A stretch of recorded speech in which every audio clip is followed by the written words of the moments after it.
Good morning my dear students, this is your faculty Anil Singh. और आज हम लोग बात करेंगे कॉन्टिन्यूटी एंड डिफरेंशियबिलिटी पे। तो देखिए यहाँ पे थोड़ा सा ये कह सकते हैं कि ये टॉपिक हमें कैलकुलस की तरफ ले जाता है, और कैलकुलस के जो कॉन्सेप्ट्स हैं वो एक तरह से लिमिट और ये डिफरेंशियबिलिटी कॉन्टिन्यूटी से स्टार्ट हो जाते हैं। अब बात करते हैं कि देखिए ये टॉपिक है क्या, है ना, इस पे कॉन्सेप्ट कैसे हैं और किन चीज़ों पे हमें यहाँ पे ध्यान देना है, इन सब बातों पे एक एक करके हम लोग डिस्कशन करने वाले हैं। तो कुछ बातें मैंने आपके सामने यहाँ पे लिखी हैं ताकि आप बहुत आसानी से चीज़ों को समझ पाएँ, और मैं आपको यहाँ पे बहुत ईजी वे में इस चीज़ को समझाने पे फोकस कर रहा हूँ कि आपको कोई दिक्कत ना हो यहाँ पे, है ना। बहुत ईजिली आप इस चीज़ को समझ जाएं कि आखिर डिफरेंशियबिलिटी कॉन्टिन्यूटी है क्या। तो अगर मैं एक रफ इसका आइडिया आपको दूं, है ना, एक रफ वे में बताऊं कि डिफरेंशियबिलिटी क्या है, तो यह कह सकते हैं कॉन्टिन्यूटी। पहले मैं कॉन्टिन्यूटी पे बात कर रहा हूँ, है ना। किस पर बात कर रहा हूँ? कॉन्टिन्यूटी पे। किस पर बात कर रहा हूँ? कॉन्टिन्यूटी पे। तो कॉन्टिन्यूटी देखिए क्या है। कॉन्टिन्यूटी का मतलब ये है कि भाई अगर मान लीजिए कोई भी ग्राफ है, अब जैसे ये मान लीजिए यहाँ तक आया, उसके बाद ये यहाँ पे डिसकंटिन्यू हो गया। क्या हो गया? डिसकंटिन्यू। तो हम ये कह सकते हैं कि इसकी जो कॉन्टिन्यूटी है वो ब्रीच हो गई है। इसकी जो कॉन्टिन्यूटी है वो क्या हो गई? ब्रीच हो गई है। मतलब कि फंक्शन जो है वो डिसकंटिन्यू हो गया है। क्या हो गया? डिसकंटिन्यू हो गया। अच्छा, हम ये कैसे बताएंगे कि जैसे मान लीजिए बोला जाए किस पॉइंट पे डिसकंटिन्यू हुआ है, तो मैं कह सकता हूँ कि ये 1 है, ये 2 है और ये पॉइंट मान लीजिए 3 है। तो आप ये कह सकते हैं कि एट x = 3 पे ये ब्रीच कर रहा है, मतलब डिसकंटिन्यू हो रहा है। तो वही हाल है इसमें कि आप केवल इतना समझ लीजिए कि जहाँ पे फंक्शन डिसकंटिन्यू होगा, या इसको दूसरे तौर पे कहें कि जहाँ पे हमें पेन उठाने की ज़रूरत पड़ जाए, जैसे ग्राफ हम प्लॉट कर रहे हैं, वहाँ पे अगर हमें पेन उठाने की जरूरत पड़ जाए तो समझ जाइए कि फंक्शन वहाँ पे क्या है? कॉन्टिन्यू नहीं है, मतलब डिसकंटिन्यू। क्लियर? ये बात समझ में आ गई? अच्छा, अब बात करते हैं इसके आगे कुछ, है ना। इसके आगे बात करते हैं। जैसे मान लीजिए कि एक तरीका है कि डिसकंटिन्यूटी को समझने का, है ना। डिसकंटिन्यूटी को समझने का एक तरीका है। तो ये तो इसका बहुत बेसिक पार्ट मैंने आपको बताया कि मतलब कोई भी फंक्शन अगर, या कह सकते हैं ग्राफ, फंक्शन का ग्राफ अगर बीच में ब्रेक हो रहा है ना, या उसमें गैप हो रहा है, तो हम ये कह सकते हैं कि हाँ वो फंक्शन या वो ग्राफ डिसकंटिन्यू। क्लियर? इतनी बात आप समझ गए? चलिए फिर इसके बाद बात करते हैं।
तो देखिए मैंने आपको ये बात समझाई यहाँ पर कि यहाँ पे हमें सबसे पहले जो समझना है वो ये समझना है कि जो ग्राफ है वो अगर कहीं पे ब्रेक हो रहा है या वहाँ पे हमें उसको प्लॉट करते समय पेन को उठाना पड़ रहा है, तो समझ जाइए कि वो एक डिसकंटिन्यू फंक्शन है, मतलब जो कॉन्टिन्यूटी है वो ब्रेक हो गई है। ठीक है, तो कॉन्टिन्यूटी का मतलब समझते हैं कि जो ग्राफ है वो बिल्कुल एक प्रॉपर वे में आगे बढ़ना चाहिए, मतलब कि पेन उठाने की जरूरत ना पड़े, एक एट अ, ये कह सकते हैं इन अ वन स्ट्रोक, है ना। ठीक है, एक ही बार में, जैसे मान लीजिए कि ये ग्राफ है और ये मान लीजिए मैंने इसे ड्रॉ कर दिया, तो अब आप ये बताइए इस ग्राफ में मैंने कहीं पे पेन नहीं उठाया, मतलब ये कॉन्टिन्यूअस ग्राफ है ना। ये क्या है, कॉन्टिन्यूअस ग्राफ।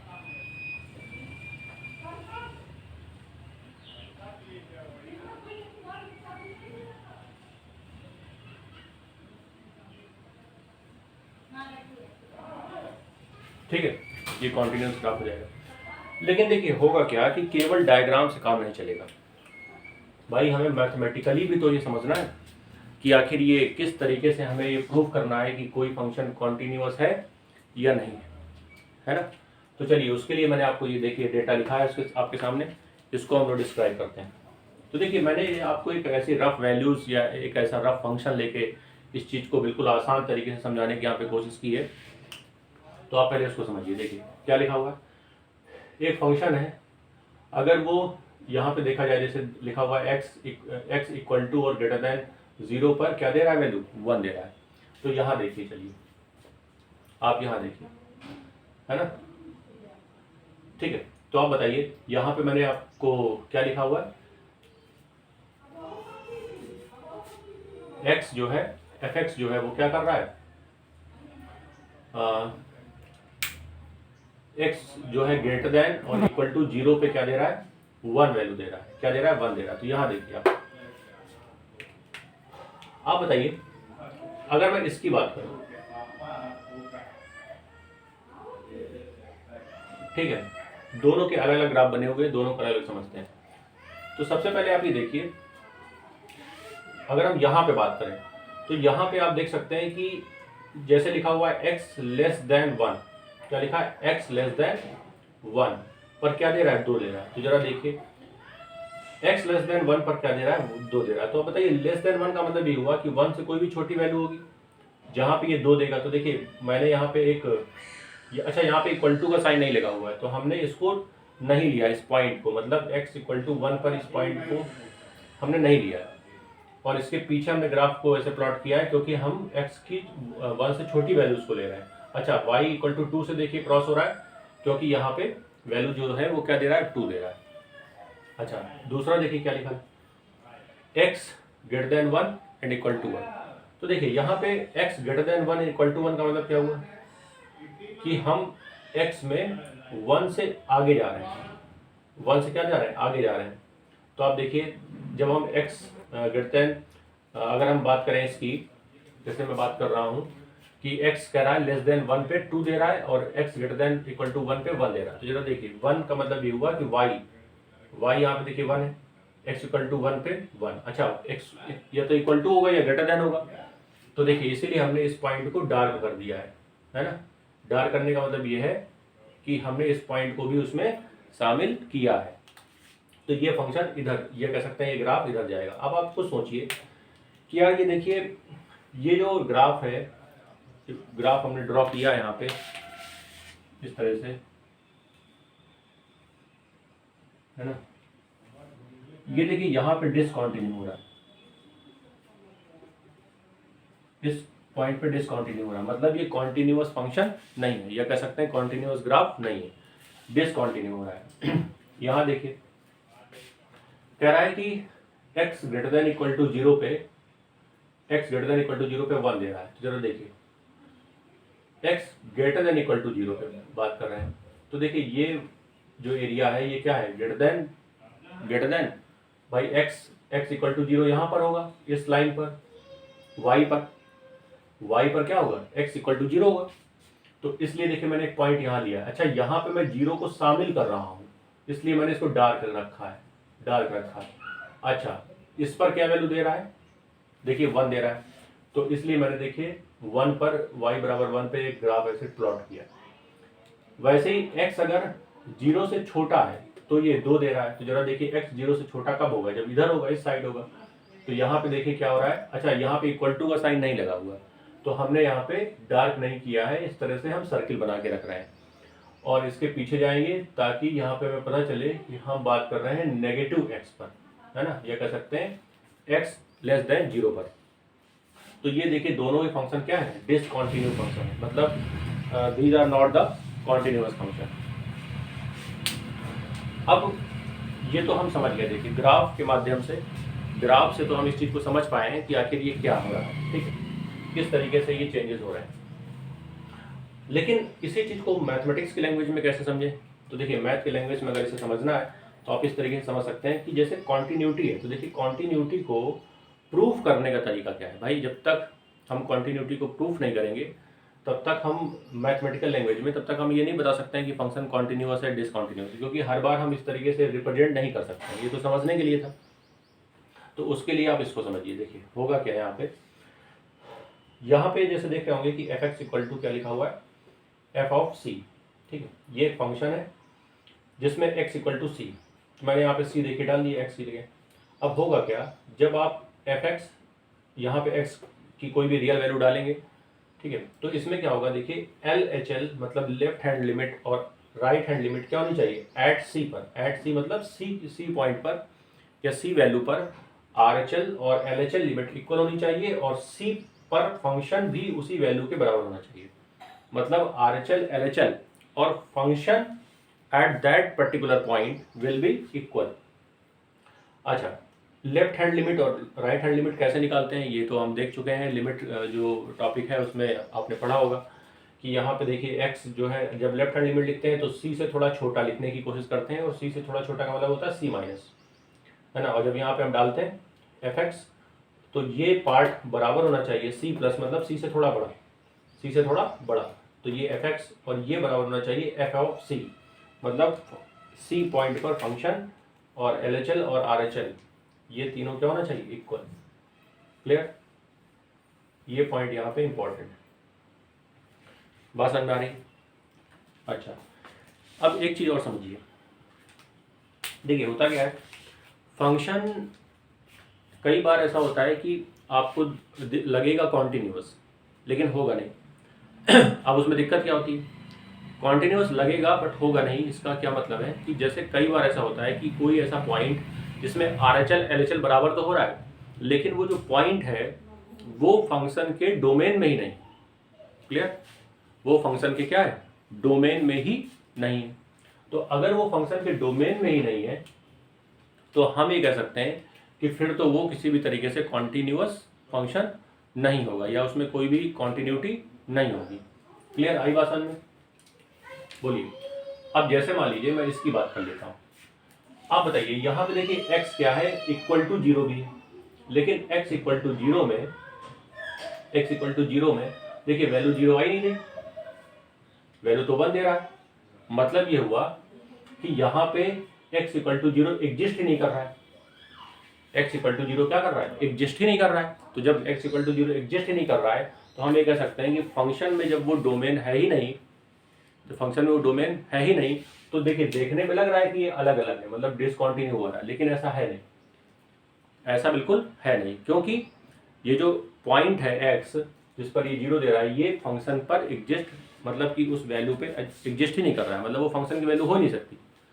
तो ये तीन बातें ध्यान रखनी है कि देखिए पहली चीज़ तो LHL RHL के बराबर हो, और जो फंक्शन की वैल्यू दे रहा है वो फंक्शन के डोमेन में होनी चाहिए, मतलब कि जो नंबर है जिसको हम लोग सॉल्व कर रहे हैं, या कह सकते हैं कि हम फंक्शन की जगह उसको अप्लाई कर रहे हैं, तो वो जो नंबर है, जैसे मान लीजिए यहाँ पे हम 0 की बात कर रहे हैं, तो वो वहाँ पे सेटिस्फाई करना चाहिए, मतलब वो फंक्शन के डोमेन में होना चाहिए।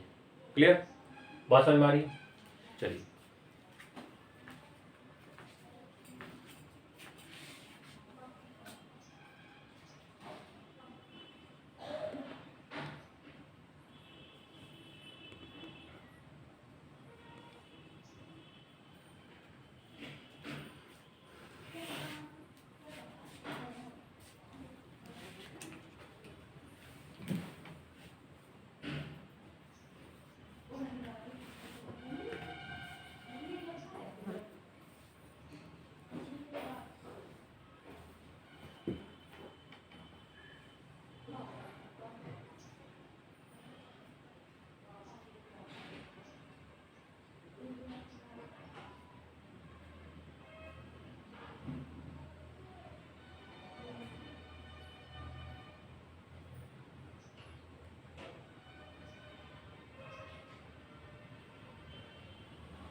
चलिए बात करते हैं इसके आगे। एक एग्जाम्पल लेता हूँ और उसके थ्रू आपको समझाता हूँ।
चलिए देखते हैं।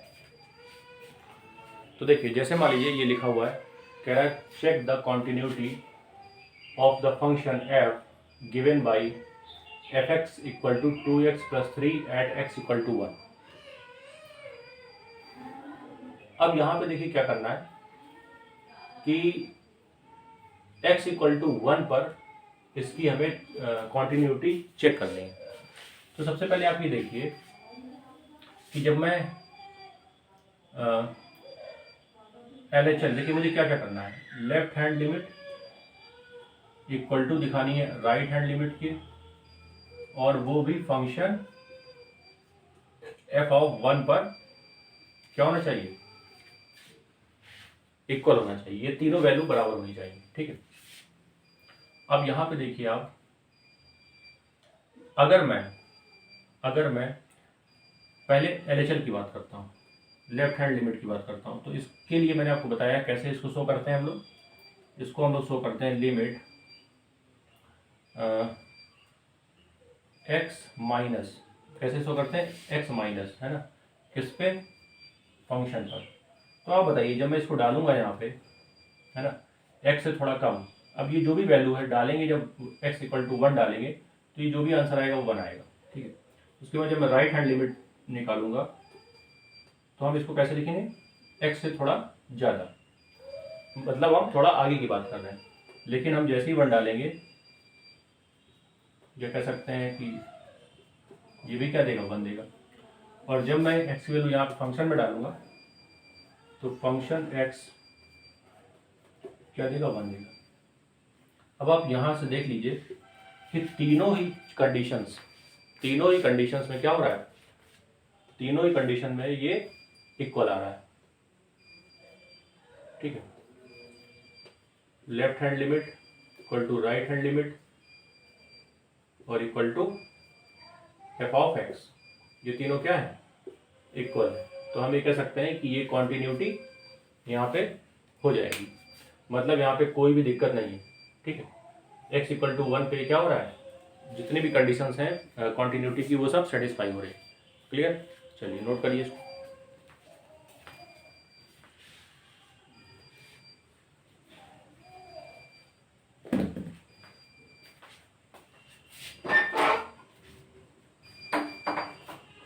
बंद ना करना।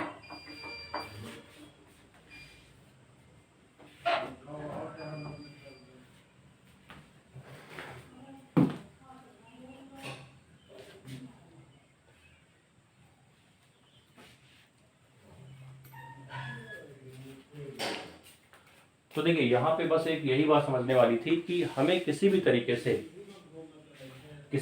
से ये 3 स्टेप आपको चेक करने हैं, ठीक है। Right hand limit, left hand limit और फंक्शन की वैल्यू।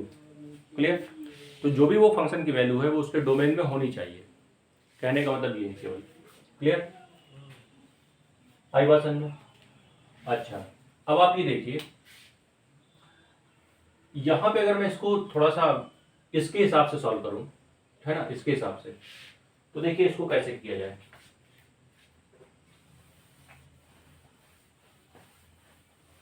भाई अगर मैं x वैल्यू यहां डालूंगा, भाई जैसे मैं x लिमिट x प्लस की बात कर रहा हूँ और इसकी वैल्यू कितनी है, इसकी वैल्यू है 1। तो जब मैं यहाँ पे डालूंगा यहाँ पे, तो बताइए कितनी होगी, तो आ जाएगा 5। ठीक है, यहाँ 1 डालिए। उसके बाद जब लिमिट x 1 डालूंगा मैं, तो क्या आ जाएगा 5। और फंक्शन f ऑफ x, तो हम लोग x इक्वल टू यहाँ पे 2x प्लस 3 में x की वैल्यू कितनी डाल देंगे, यहाँ पे x की वैल्यू कितनी डालेंगे 1। तो जैसे ही 1 डालेंगे तो ये फिर से क्या जाएगा 5। तो आप देख रहे होंगे कि तीनों कंडीशन में ये क्या हो रहा है, तीनों कंडीशन में ये बराबर आ रहा है। क्लियर, बात समझ में आ रही। तो देखिए, अगर इस तरीके से हम यहाँ पे देखें तो जो लेफ्ट हैंड लिमिट है वो राइट हैंड लिमिट के और ये फंक्शन के वैल्यू के इक्वल आ रहा है। तो इस तरीके से यहाँ पे हम समझ सकते हैं कि ये बहुत आसानी से कॉन्टिन्यूटी यहाँ पे प्रूफ हो जाएगी। क्लियर, आई बात समझ में। चलिए, तो आई थिंक ये आपको कॉन्टिन्यूटी वाला जो प्रोसेस है वो प्रॉपर तरीके से समझ में आ गया होगा कि भाई कॉन्टिन्यूटी अगर चेक करनी है तो उसके लिए जो 3 स्टेप है वो कौन कौन से हैं। ठीक है, चलिए।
चलिए, इसी में एक और एग्जांपल देखते हैं, एग्जांपल नंबर 2, और समझते हैं इसके कॉन्सेप्ट।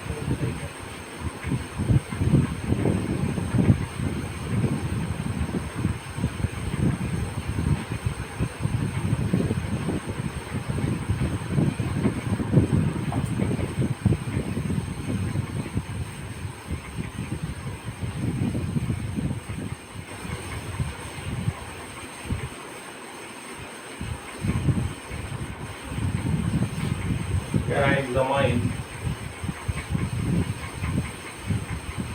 whether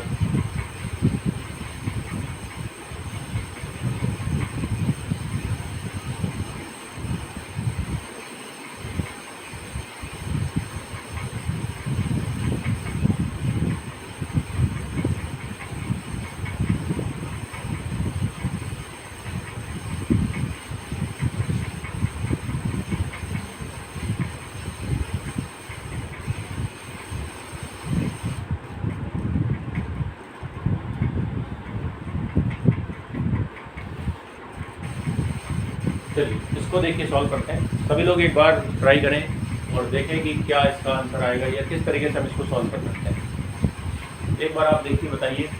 क्या examine whether the function f given by fx equal to x square is continuous at x equal to 0।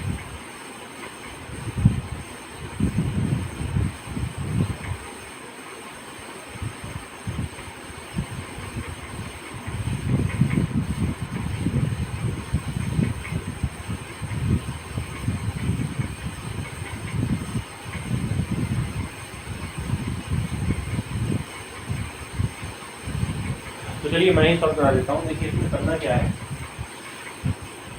लिखा हुआ है fx। तो यहाँ पे देखिए मैंने आपको बताया कि अगर हम लेफ्ट हैंड लिमिट निकालें तो मैं क्या करूँगा, देखिए लिमिट x माइनस की बात करूँगा मैं, है ना, और ये फंक्शन fx में एक्स स्क्वायर पे चेक हो जाएगा। बताइए x की यहाँ पे अगर बात करें हम तो ये क्या है, 0 माइनस ऐसे लिखेंगे, ठीक है। बताइए आंसर क्या आएगा, 0। वैसे ही अगर मैं बात करूँ लिमिट 0 प्लस मतलब कि राइट हैंड लिमिट की, मैं बात करूँ अगर राइट हैंड लिमिट की, ठीक है। तो राइट हैंड लिमिट की अगर हम बात करें तो बताइए क्या होगा फिर, यहाँ पे देखिए एक्स स्क्वायर पे चेक करना है, एक्स स्क्वायर पे चेक करना है।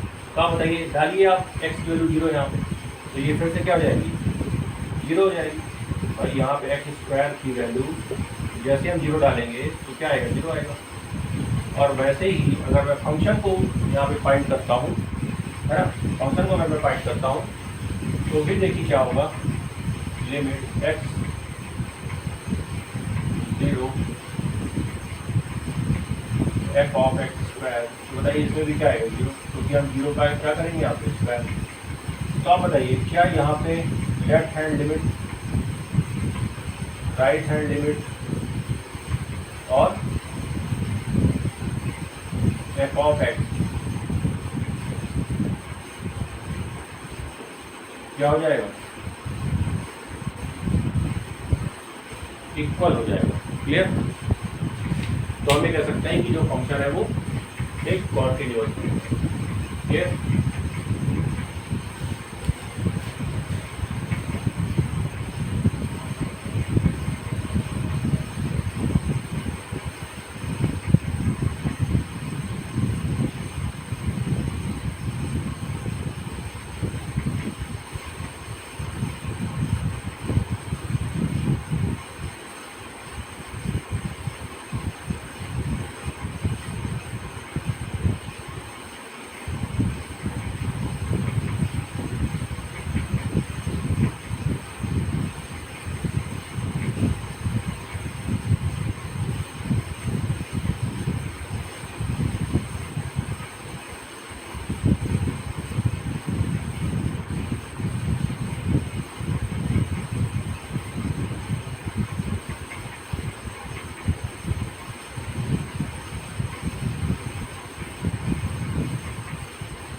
चलिए देखते हैं एक और एग्जांपल के थ्रू इसको समझते हैं।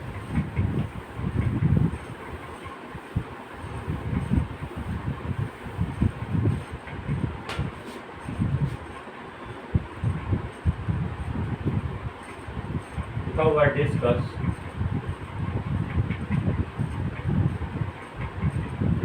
The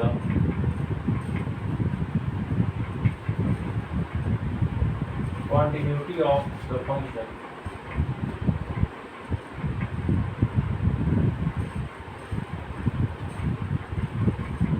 f given by fx equal to mod x at x equal to 0। ठीक है।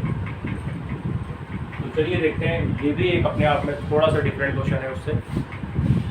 आपको इस बार बताना है fx equal to mod x में x इक्वल टू 0 पर कॉन्टिन्यूटी डिस्कस करनी है। कॉन्टिन्यूअस होगा या नहीं होगा, चलिए बताइए।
चलिए देखते हैं, ठीक है, सॉल्व करते हैं इस क्वेश्चन को भी। और आप बताइए अगर मैं इसको सॉल्व करता हूँ तो जो कंडीशंस हैं वो देख लीजिए पहले आप, है ना। जो कंडीशंस है वो देखिए, जैसे लिखा जा रहा है discuss the continuity of the function F x. तो देखिए सबसे पहले आप ये देखिए कि जो एफ ऑफ मॉड एक्स है वो कितनी कंडीशंस बना सकता है।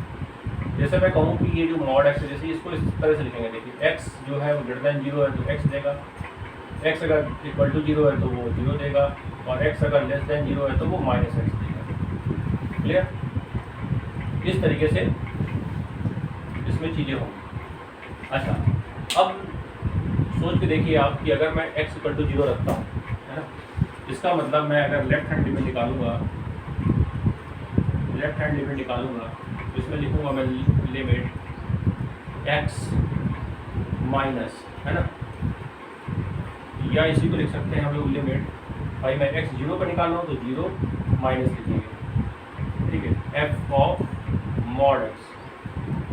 तो जैसे मैं 0 रखूँगा तो 0 आएगा। जब मैं राइट हैंड लिमिट निकालूंगा तो यहाँ पे आएगा लिमिट x प्लस, इसी को हम लिख सकते हैं लिमिट 0, ऐसे प्लस करके लिखेंगे, और यहाँ पे भी जब 0 रखेंगे तो 0 आएगा। और फंक्शन में आप देखिए कि जब मैं x बराबर 0 रखूँगा यहाँ पे तो मॉड 0 भी तो क्या होगा, 0 ही होगा। अगर मैं फंक्शन में x 0 रखता हूँ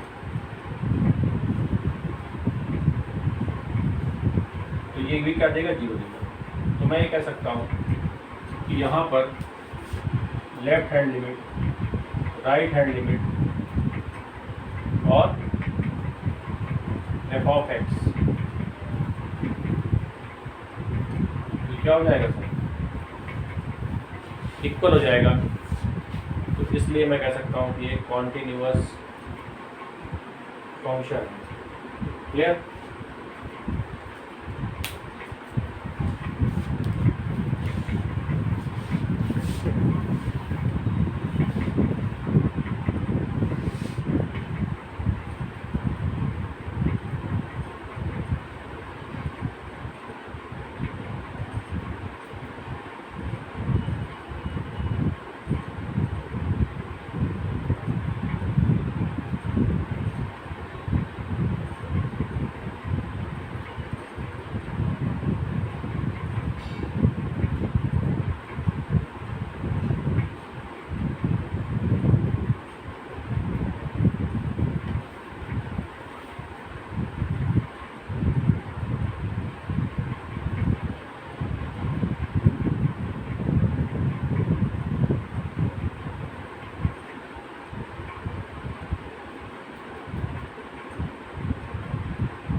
चलिए, तो आई थिंक ये भी आपको जो एग्जांपल मैंने कराया आपको प्रॉपर समझ में आ गया होगा।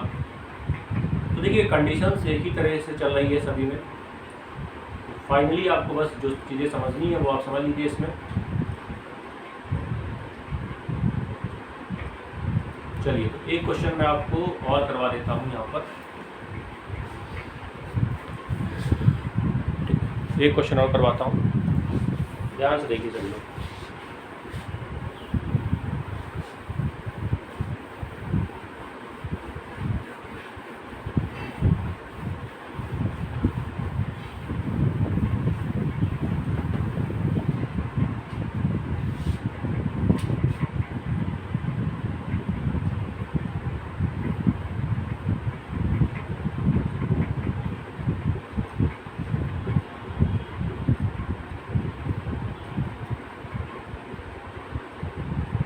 so that the function f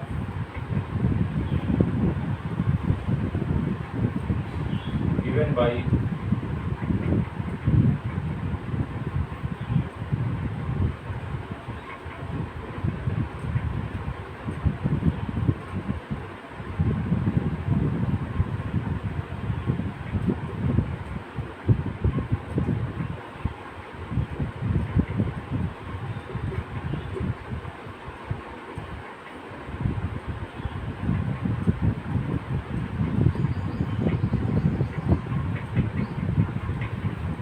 चलिए सभी लोग इसको सॉल्व करें, एक बार ट्राई जरूर करिए सभी लोग। देखिए 2-3 क्वेश्चन कराने के बाद तो अब आइडिया लगना चाहिए कि क्या करना है। 2 मिनट ये दे रहा हूँ सभी को समय, एक बार बताइए आंसर क्या आएगा।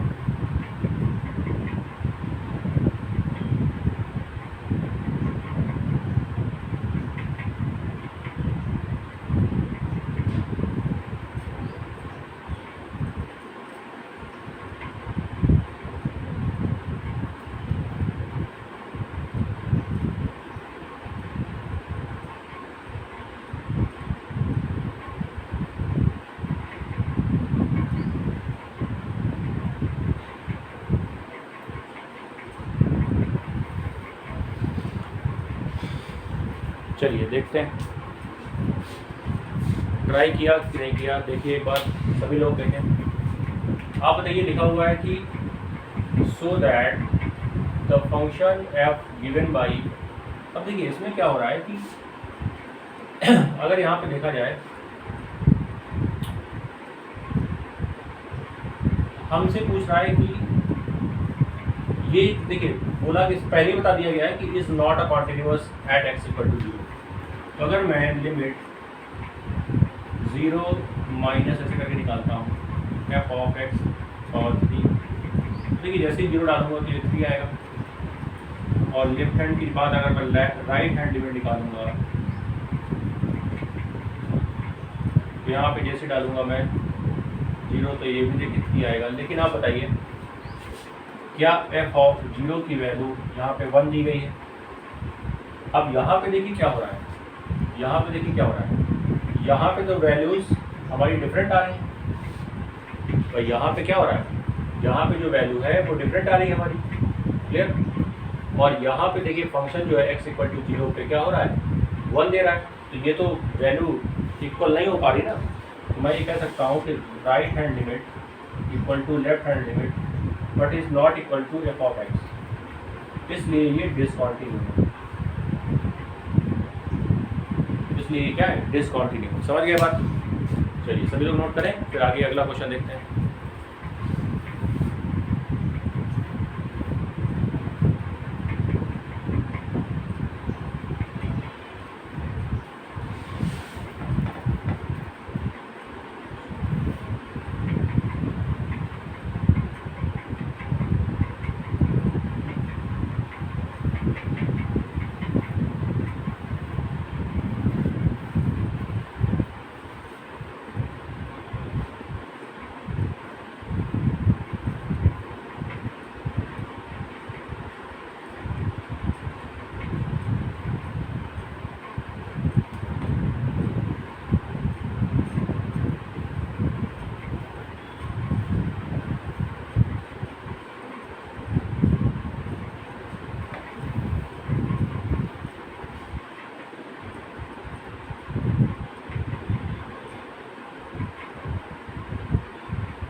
चलिए नेक्स्ट क्वेश्चन पे बात करते हैं और समझते हैं कि और भी बहुत सारे तरीके से इसमें हम आंसर दे सकते हैं क्वेश्चंस के।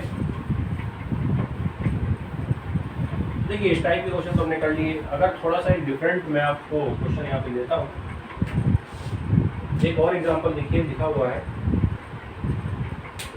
थोड़ा डिफरेंट एग्जांपल है, लिखा हुआ है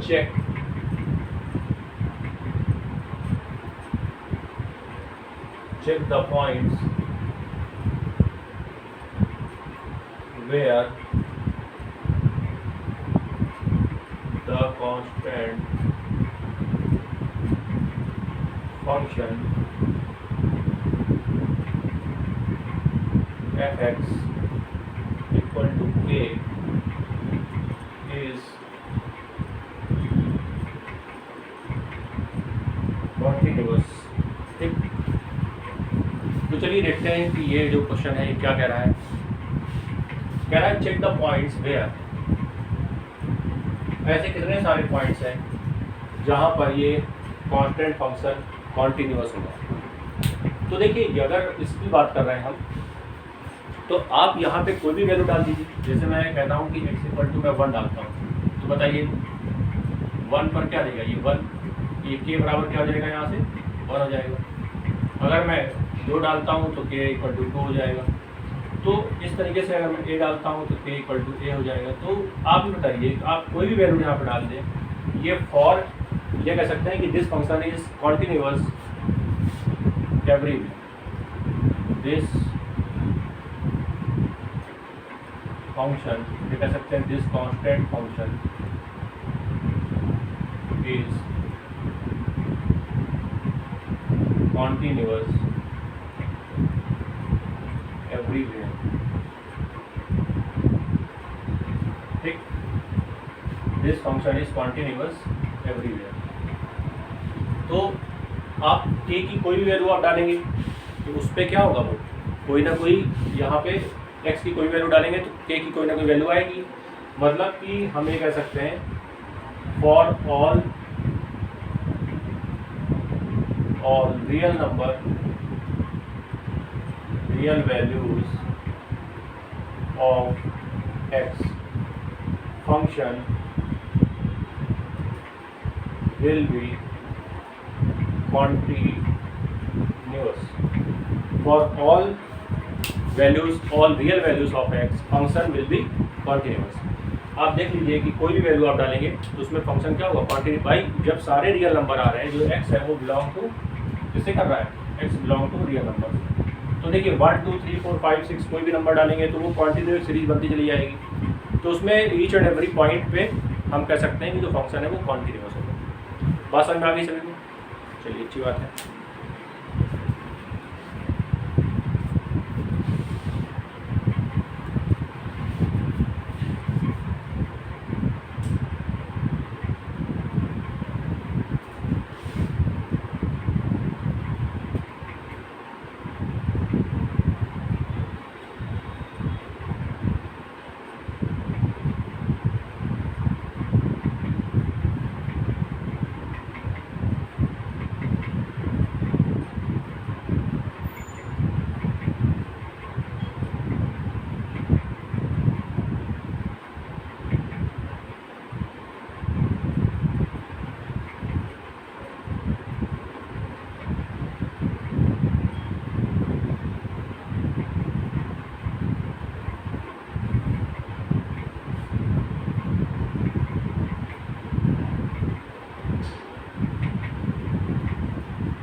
चलिए बात करते हैं इसके आगे।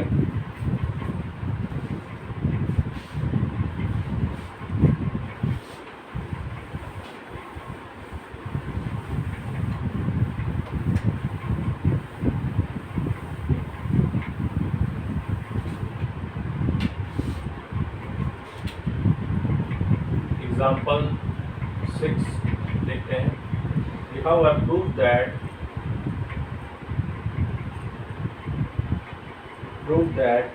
the identity function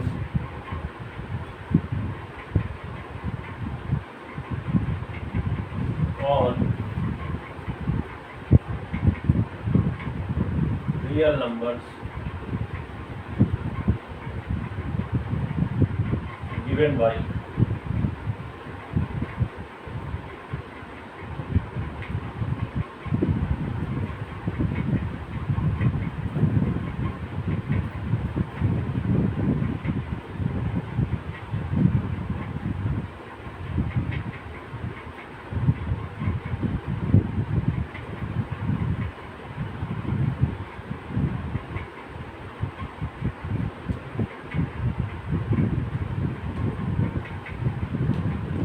ये कंडीशन दी गई है, ध्यान से देखिए सभी लोग ट्राई करिए एक बार, बताइए क्या आंसर आएगा। यह कह सकते हैं कि कैसे प्रूफ किया जाए इसको, इस पर अगर आप सोचें तो क्या मेथड होना चाहिए यहाँ पे इसको प्रूफ करने का।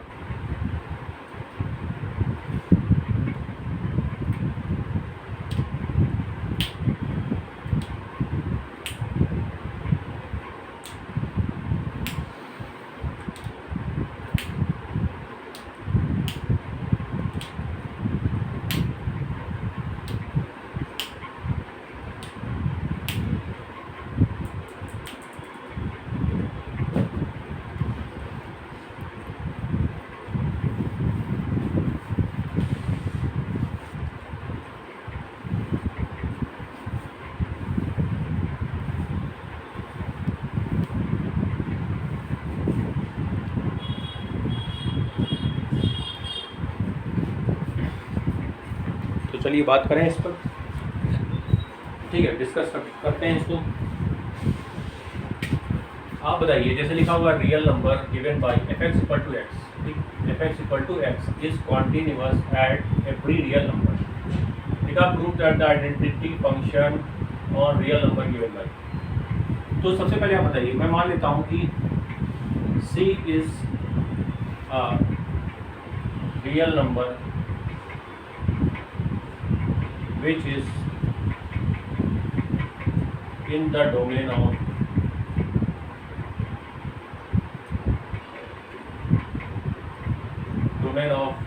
f(x), यह कह सकते हैं फंक्शन।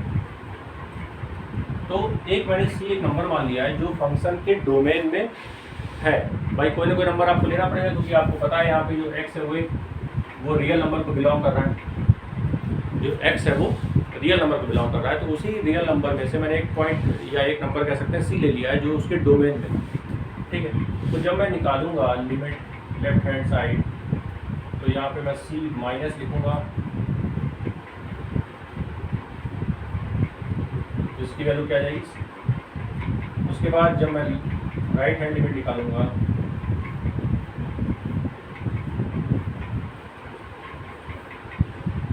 उसके बाद जब फंक्शन की वैल्यू निकालूंगा तो c यहाँ पे डालूंगा, तो आप बताइए क्या हो जाएगा। तो देखिए कई बार इसमें देखिए क्या होता है कि तीनों कंडीशन में, left hand limit, right hand limit और फंक्शन, ये क्या है, तीनों में इक्वल वैल्यू दे रहा है, मतलब कॉन्टिन्यूटी इसमें प्रूफ हो रही है, ठीक है। तो जो तरीका है इसका वो आपको बस देखना है, कोई बड़ी बात नहीं है। आपको केवल क्या करना है, एक नंबर ले लेना है, एज्यूम कर लेना है, कोई भी नंबर आप मान लीजिए, c, k, b, a कुछ भी मान लीजिए, और उसको आराम से आप उसमें पुट कर दीजिए, और उससे आप RHL मतलब राइट हैंड लिमिट और लेफ्ट हैंड लिमिट निकाल लीजिए। उसके बाद फंक्शन की वैल्यू निकाल लीजिए, तीनों इक्वल अगर आती हैं तो वो कॉन्टिन्यूअस फंक्शन हो जाएगा। क्लियर, आई बात समझ में सभी को। तो आई थिंक आपको बात समझ में आ रही होगी कि जो भी मैंने आपको खाली आज क्या बताया है, कॉन्टीन्यूटी के बारे में थोड़ा आइडिया दिया है। तो कॉन्टीन्यूटी के बारे में आप समझ चुके होंगे। 3 पॉइंट यहाँ पे आपको इक्वल दिखाने होते हैं, है ना। इसका जो बेसिक्स है क्वांटिटी लिमिट का, वो आपको 11th क्लास में मिलेगा। 11th क्लास की बुक में आप देखिए, उसमें आपको इसके जो बेसिक्स हैं वो कंप्लीट आपको मिल जाएंगे। तो वहाँ से आप कवर कर सकते हैं जो भी छूटे हुए पॉइंट्स हैं। और उसके बाद जो भी क्वेश्चंस हैं वो आप एक बार NCERT से देख लीजिए, और उसके बाद आप कंपटीशन की कोई एक बुक प्रेफर कर सकते हैं, वहाँ से भी इसके क्वेश्चंस लगा सकते हैं। ठीक है, देखिए पहले यही तरीका होता है कि अगर आपके कोई भी कॉन्सेप्ट वीक है तो आप उसको किसी तरीके से कहीं ना कहीं से किसी नॉर्मल, या कह सकते हैं कि हम डोमेस्टिक लेवल पे अगर बात करें तो कोई लोकल बुक से आप वहाँ से उठा लीजिए कॉन्सेप्ट, है ना। वहाँ से आप पढ़ लीजिए सही से, ताकि आपको जो कॉन्सेप्ट हैं जो भी आपके हैं वो क्लियर हो जाए एक बार, है ना। तो जैसे ही वो कॉन्सेप्ट क्लियर होंगे उसके बाद फिर क्या होगा, आप कोई भी कंपटीशन की बुक उठाएंगे तो वहाँ से जो क्वेश्चंस आपको मिलेंगे, स्टैंडर्ड क्वेश्चन जो आपको मिलेंगे, वो उसी कॉन्सेप्ट पर आधारित होंगे या बेस्ड होंगे। तो उसको समझने में क्या होगी, फिर आपको आसानी हो जाएगी। ठीक है, तो यही तरीका होता है कि पहले आप जिस बुक से कंप्लीट कर चुके हैं अपने सिलेबस को, कभी भी आपने किया होगा, तो उससे पहले आप कंप्लीट कर लीजिए, एक बार देख लीजिए, क्योंकि वो चीज़ें याद रहती हैं, थोड़ा सा दिमाग में कहीं ना कहीं स्टोर रहती हैं। उसके बाद फिर आप नई किसी भी किताब को या बुक को फॉलो कर सकते हैं, वहाँ से कुछ भी कॉन्सेप्ट है वो उठा सकते हैं। अलग अलग राइटर का बोलने का तरीका देखिए अलग अलग होता है। बहुत सारे राइटर किसी चीज़ को अलग तरीके से लिखते हैं, है ना। डिफरेंट राइटर की बात करें तो वो अलग तरीके से बताते हैं, लेकिन हमें अपने कॉन्सेप्ट को एक ट्रैक में ले जाना है, अलग अलग नहीं करना है। कि पता चला हमने 4 तरीके से उसको सॉल्व किया है, अलग अलग हमने किताबों में उसको देखा है, तो हम 4 तरीके के कॉन्सेप्ट दिमाग में लिए घूम रहे हैं, ऐसा नहीं है। आपको केवल एक ट्रैक पे चलना है, ताकि आपके जो फंडामेंटल हैं, जो आपके जो कॉन्सेप्ट बिल्डिंग है आपकी, वो एक ट्रैक में हो, ताकि आप चीज़ों को जोड़ सकें, लिंक कर सकें। यही तरीका होता है कोर्स को कंप्लीट करने का, या चीज़ों को समझने का, या सिलेबस को कवर करने का। ठीक है, तो आई थिंक आज की क्लास आपको समझ में आई होगी। अगली क्लास में फिर मिलेंगे और स्टार्ट करेंगे अपना जो भी नया टॉपिक्स शेड्यूल के अकॉर्डिंग होगा। ठीक है, तब तक के लिए थैंक यू सो मच, मिलते हैं, सी यू।